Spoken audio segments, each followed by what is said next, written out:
Hi everyone, Rich Karuba for bowlingball.com. Let's learn how to bowl a 200 game. First of all, for you bowlers that are aspiring to raise your average, you get from, you're somewhere as a newer player or you're averaging 140, 150, and you really want to take the game seriously and move up, you've got to learn a little bit more about the scoring system. It's surprising how many bowlers rely on the automatic scores at your local bowling centers to produce the score, but you really don't understand the strategy and how the spares and the strikes and how they're important in pinfall and so on and how it works, so you can get yourself in a position to bowl 200 more frequently. First of all, it all starts by knowing what the strikes and spares and open frames, the 10th frame is and how that works, how many deliveries you get, and also any key scoring bullets like, how the score works in a 10th frame, for example. All those things you can read in an article we've posted at bowlingball.com recently. And by the way, we got a lot of email responses from that article, some messages posted or comments posted. So once in a while we strike a nerve or we stimulate people to put their comments in these articles that we post. And this, for example, How to Bowl 200, is one of those type of articles. This video here, I want to talk to you about what I think is important to know about bowling a 200 game. First, the maximum score you could possibly get without throwing a strike is 190. You get 9 pins on your first ball, make a spare, and go all the way off the sheet doing the same thing in each game. 190 is your maximum score. So you must throw at least one double minimum with no open frames. You must get good counts, 9 pins mostly, perhaps an 8-pin count once or twice, or perhaps a couple of strikes that aren't doubles but in there other than the double in that game, and make all your spares, and you'll bowl 200. That's a guarantee. Good pin count, stay clean, bowl at least one double or a turkey or 2 doubles, and you're going to get a 200 game. You can bowl a 200 game as a Dutch 200, alternating a spare, then a strike, a spare, a strike, a spare, a strike, all the way across and off the sheet, and it'll be exactly 200 because you're adding 20 pins to each frame.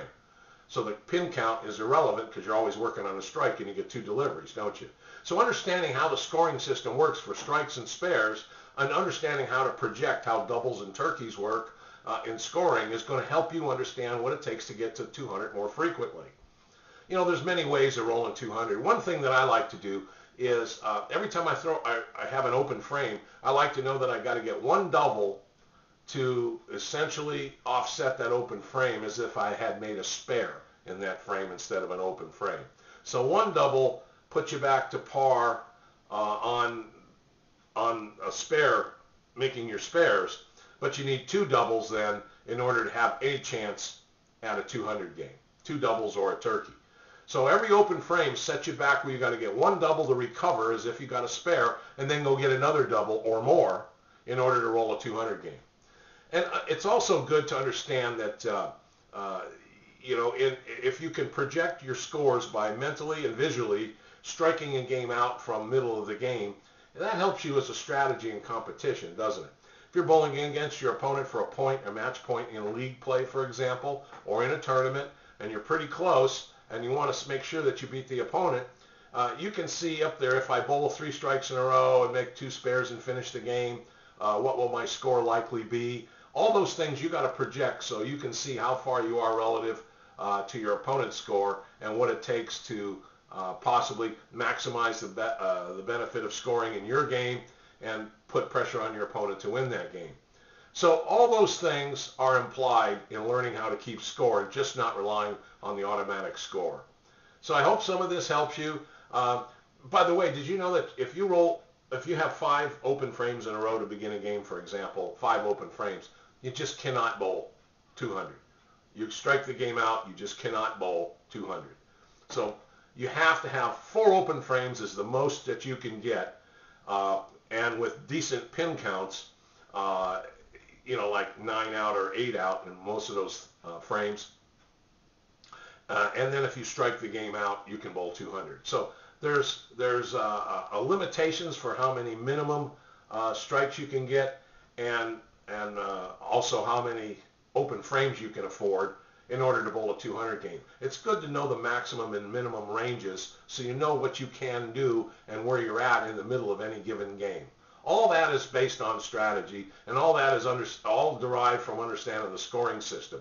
So if you want to bowl 200 more frequently, learn how to line up and hit the pocket more often. Learn how to regulate your ball speed so your release and your direction is consistent as possible. And of course, become the best possible spare shooter you can.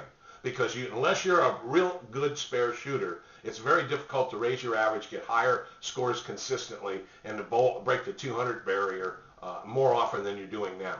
So you've got to be a good spare shooter as well as being able to hit the pocket and giving yourself a chance to get some strikes. I hope this information helps. Read the article, and good luck out there on the lanes. We want you all to be happy. Thank you.